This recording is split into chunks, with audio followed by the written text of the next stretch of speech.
But talking to Joe, we just want to talk about my story and about the certain messages that come out of it. But the thing is it's not all about me. It's not supposed to be all about me. I really want you to think about yourselves and think about what your goal is, as I would call it. So when I say gold, I'm talking about the letters GOLD. What is your goal? What is your opportunity? What is your love? What is your desire, your dream? So I want you to think about what that really special thing is, that thing that gets you out of bed in the morning, that gets you really excited, that gets that fire pumping inside you. What is that thing that really drives you? Now, as coaches and psychologists, then maybe it's your clients. Maybe it's helping your clients. Maybe it's yourself. Maybe it's your hobby. Maybe it's your health, your wellness. I don't know. But think about what that is that really drives you forward. Because as I go through my story, I'm going to give out some messages, some quotes, and I really want you to take them on board and adapt them and adopt them so that they can, really benefit you going forward. And that'll help you with the questions that Joe's going to ask at the end of the session as well. Okay, so think about what your goal is. Right, enough about you, because it is actually all about me. So back to me. I loved running. This is me when I was younger. I had my brother there, my dad, my mum, my sister, and me. I ran everywhere and anywhere because I loved it. For the fun, for the challenge, I guess for the adventure as well. I just really, really enjoyed it. And I carried on running throughout my young adult years as well. As a runner, I was always setting goals, generally about PB, I think, nothing more than that. And that's what really drove me. And because you're athletes or ex-athletes, you probably want to know what my times were. I always find that with athletes. So for the 10K, my PB was 37 minutes 51, okay, which is a good time. It's not an elite time, but it just shows that I liked running and I did it for the fun and for the enjoyment of it. Okay, we're going to go fast forward on to 2002. So in 2002, I live in Sheffield, it's very hilly. In 2002, I was driving around the outskirts of Sheffield and the rain was coming down. It was coming down thick and hard. You could hear the lightning as well. And as I was driving along, you could see that there was water on the road and my car lost control. There's nothing I could do about it. And I could see that there was a pole that I was heading towards as I was holding onto the steering wheel.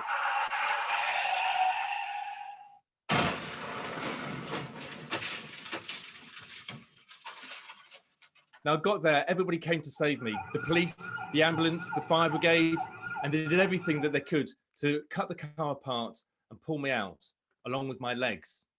Now they put me into a nearby waiting ambulance and they mercy dashed me to the nearest hospital.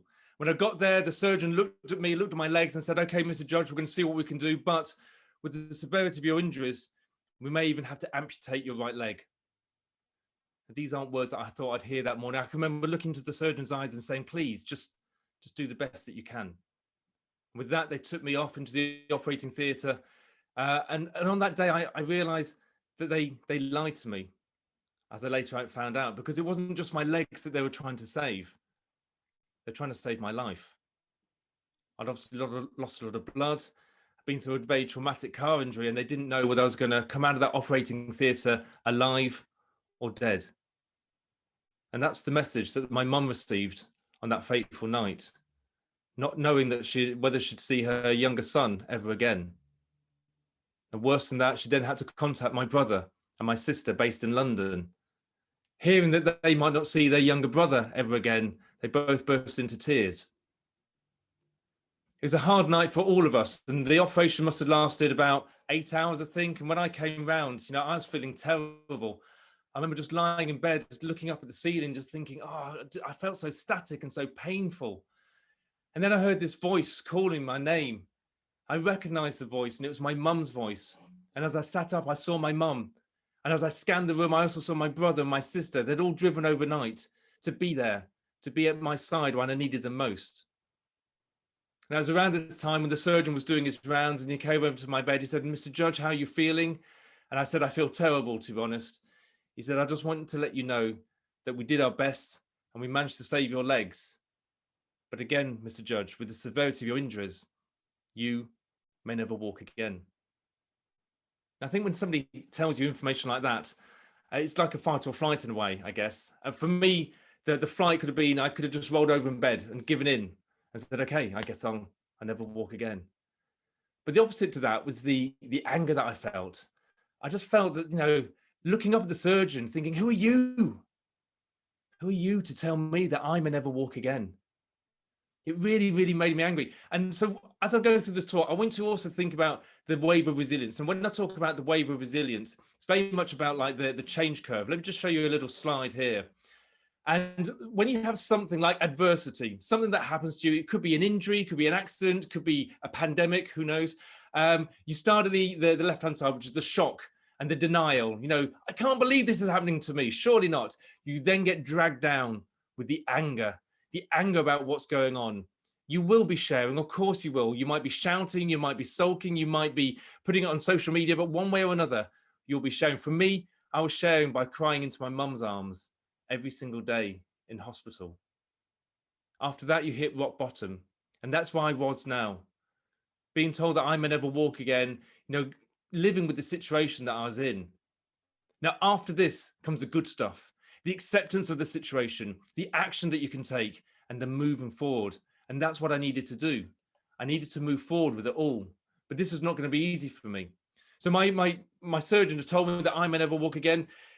He knew what he was talking about because my injuries are really bad. Let me explain what happened to my leg. So my left leg was kind of ripped apart at the knee. So my left knee was ripped apart. The 4 ligaments that hold it together were just ripped out. They were no good. So they put a plaster cast around that and dealt with that later. My right leg was worse than that. My right leg was partially amputated. So again, let me try and explain what that means. I've got an aid of a prop here. So if you imagine my tibia bone, my right tibia bone, this is broken twice. Once, twice, leaving 4 inches of bone that was considered no good by the surgeons in the operating theatre. And consequently, this part was just thrown away. Now that left me with a very short leg. And that's what I woke up to. That's what I had to deal with. And it's going to be my responsibility to get this back to the right length so I could stand on it and walk on it again. Now I've got an X-ray or a picturesque X-ray. Would you like to see a picture of the X-ray? Yeah, just give me a thumbs up if you want to see it. Okay, I don't want anybody fainting or anything like that. Yeah, a few thumbs up. Okay, right. Let me show you the picture of this X-ray. So it's a pictorial representation, but you can see the 4 inches of bone that was knocked out and just thrown away. Now, the next slide is a bit more graphic. It's a photo. There's no blood in it, but are you okay? Give me a thumbs up if you want to see the next slide. Just want to get confirmation. A few nods of the head. Good. Thumbs up. Right. So here's my leg. You've got the cage there holding it all together. It's going to be my responsibility to twist those bolts day after day after day. Now, I realized there's going to be a lot of pain involved in this, and I knew that I was going to use that as an excuse. And so I came up with a motto for myself. And my motto that I said to myself every single day was, Steve, don't lean on your excuses. Make sure you turn your excuses into challenges. And that's what I did.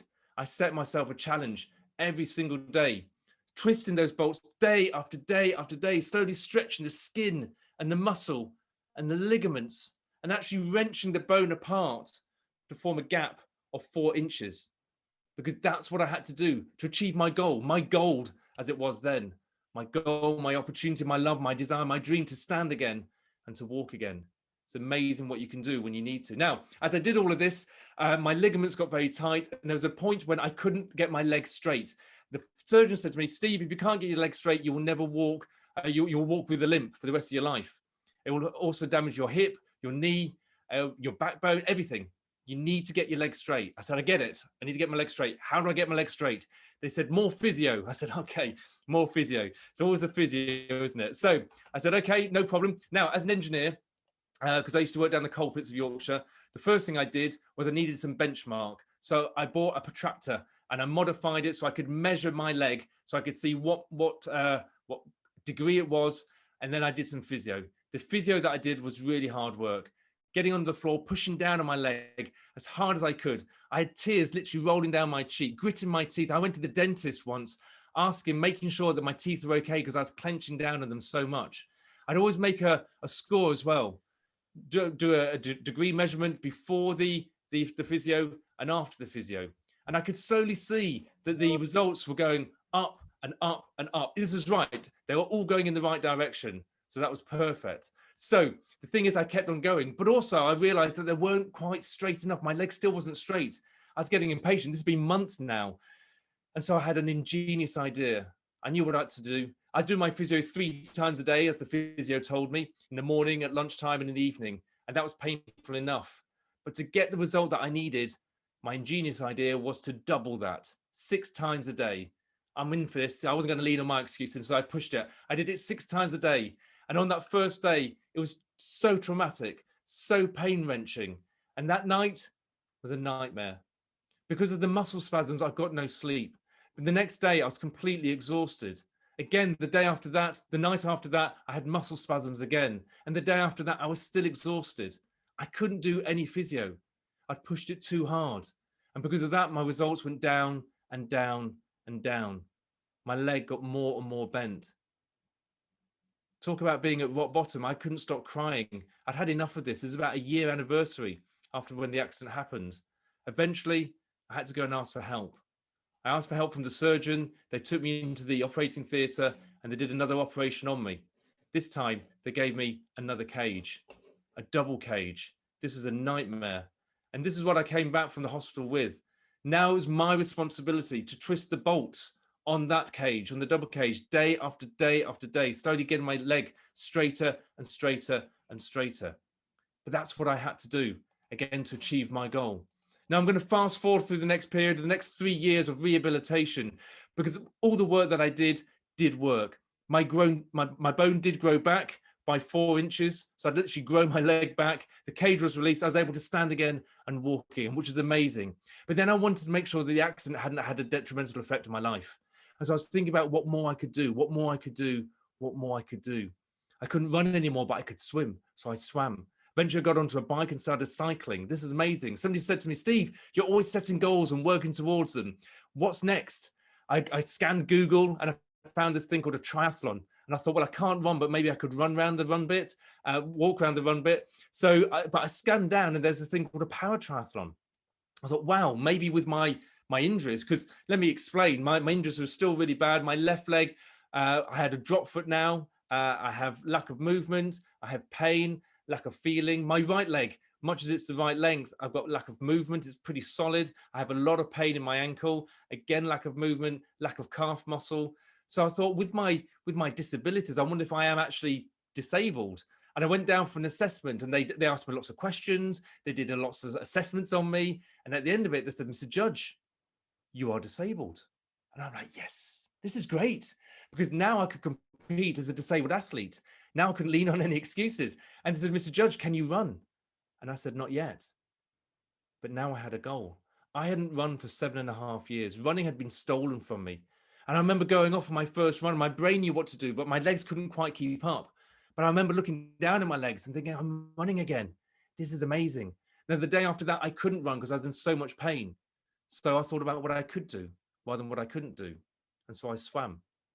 And the day after that, the pain was still there, so I cycled. And the day after that, the pain has subsided a bit. So I ran again because I love to run.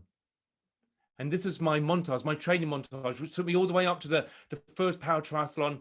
And that was amazing, going down there and meeting the other athletes from around the UK, getting into the water, waiting for the horn to go off and setting off on the swim, swimming as fast as I could at 750 meters, coming out and I was winning in my category. Then I got onto the bike and I cycled around 20 kilometers around the reservoir off my bike and I'm still winning. Now I'm onto the run section, 5K. I'm running as fast as I can, 1K, 2K, 3K. I'm looking behind me over my shoulder, looking for the next competitor. Now I can hear the tannoy system calling me in. And as I'm running along, the audience are going crazy. The crowd's going crazy. And I can see my mum there and my brother and my sister. They're cheering me on. I can hear their voices and I'm running. I can see the finish line. And as I cross the finish line, it's so much elation, such an accolade that I burst into tears. And I picked my son up and I hugged him like a teddy bear. It wasn't just the accolade and the celebrations, but for me, it was about the relief of what I'd been through and the torment. Now, I'm always talking about being aware of your vision and seizing opportunities. On that day, I'd accomplished my vision, but the opportunity that came to me was very much in the form of somebody coming up to me and saying, Steve, you're now British champion. Would you like to represent Great Britain? And I'm like, hell yeah, I would love that. So this is what I wanted to do. Now, this is not going to be easy for me. I'm working full-time in construction. I've got a family with 2 kids, and now I want to compete as an elite athlete in swimming, cycling, and running. But this is what I really wanted to do. This was my new my new gold, my new goal, my opportunity, of course, my love, my desire, and my dream, representing Great Britain. So what did I need to do? I needed to make sure that I started my alarm clock a lot earlier than normal. So my new alarm was 5:30 in the morning. That's when I got up. And I did as much as I could every single day. I swam when I could. And when I couldn't swim, I'd go down to the gym. When I couldn't do that, I'd be on my bike, cycling through the Peak District. If the weather was really bad, I'd be in my garage, pushing it to the extreme, pushing my body physically. And then I'm also making sure that I was efficient down at Loughborough University, getting tested out. Again, running through the Peak District. Those hills, they're not nice, but they're great for training. That's what I told myself anyway. And when I couldn't do that, I'd be on the rowing machine. Rowing machine was, there was no excuse of the rowing machine. I could do that anytime, any place, at my house. It was really, really good. I'd also do the gym section as well, making sure that I'm building up my muscles. Representing Great Britain through the British Championships and the European Championships was amazing. Not just wearing the GB kit, which is awesome, but just hearing the crowd cheering me on was just the amazing accolade of that. But my goal was to be world champion. And that's what I was working towards. That was my new gold, as I would call it. But on that journey, I realized that when I was getting to the start line of some of these races, some of my friends weren't there. Where's Nigel? Where's Cliff? They're injured, was the reply. I knew how much that meant to them. I knew how important it was to them. And I felt really gutted for them. But I learned from that. I realized that I didn't want to be like them. I didn't want to be injured. I needed to be fit and healthy. And so it sort of brought me back to when I was twisting those cage bolts and having the cage on my leg and trying to get my leg straight. That time when I pushed it from 3 sessions to 6 sessions, it didn't work out for me. I needed to make sure that I was looking after myself. That's what I needed to do. I needed to start thinking about my wellness. I realized that if you can't even get to the start line, you can't compete. And so I needed to think about what I could do. And so I brainstormed, and that's what I did. First of all, with the ringing mantra going through my head, if you can't get to the start line, you can't even compete. And I was ready to compete. I really wanted it. But my new philosophy was injury prevention. Now, to be honest, injury prevention is a bit boring for me because it doesn't necessarily make me faster or stronger, but it's so important. I started doing more yoga, more Tai Chi, thinking about nutrition, thinking about my equipment, thinking about sleep. Sleep is so important. And I learned a lot about that and still do and still use it to this day. I was thinking about my mindfulness, thinking about meditation, visualization. I had a very strict routine before every single race where I'd put myself almost in a trance, a positive trance, going through the whole race bit by bit by bit. It was so important to me. Wellness is very much about taking action so that you can take action. Doing the wellness made me not injured. And that's quite a hard thing to see because if you don't get injured, there's nothing to see from it. But knowing that some of my friends were injured was not good for them, but good for me because I was still getting to the start line. I could still compete. And so I learned a lot. So that brings us up to Beijing 2011, the World Championships. Getting there with the other athletes from around the world this time. This is an amazing celebration. And we get in the water, we wait for the horn to go off. It goes off, and we go off on the swim, swimming as fast as we can. We come out of the swim, and I'm winning in my category. Then we're onto the bike, 20 kilometers, cycling around. As I'm cycling along, you can't really see much about just doing your gears and your brakes, holding on to dear life. Off the bike, racking the bike, and I'm still winning in my category. 5K left. And now I'm setting off again with the rest of the world chasing behind me. I'm running as fast as I can.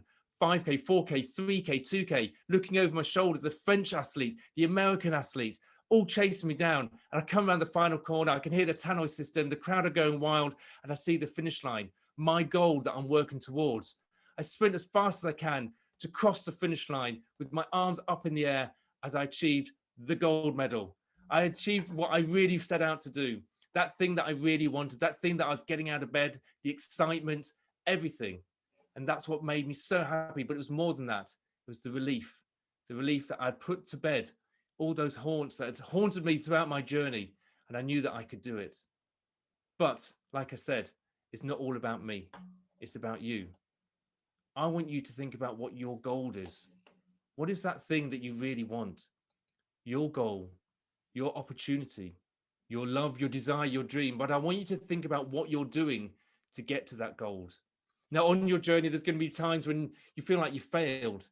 There's no such thing as failure. There's only feedback. There's going to be times when you feel like you're not reaching your goal, but you've got to make sure you don't change your goal. You change the plan. You've always got to make sure that you turn your excuses into challenges. They're your barriers. And to get through those barriers, to smash through those barriers, you've got to turn those excuses into challenges and do that and smash through them. But most importantly, you've got to think about your wellness. You've got to think about everything. As an elite athlete, you always think about what more you can do, what more you can do, what more you can do. So what are you doing for yourself, for your clients, for your business, for your health, your wellness? I need to start thinking about where the balance is, because like I said, if you can't get to the start line, you can't even compete. So we're going to pass back over to Joe now, who's come up with a question for all to discuss, and hopefully we'll get some really nice answers. So I really hope you enjoyed my presentation. Thank you very much. Thank you so much. Thank you so much, Steve. Wow, what a story, what a journey. And I think, you know, before we go into the breakout groups, I really would encourage you, if you haven't done it yet, to get a copy of Steve's book. And I'm not doing this for publicity for Steve, but I have found the read very touching, very informative and very human. And there is enormous quantities of knowledge and sharing that I think we can all benefit from in there as athletes and people working with athletes all the time. So just remember that that's a great resource for those of us involved in this kind of work. So thank you so much, Steve. Goodness me. Wow.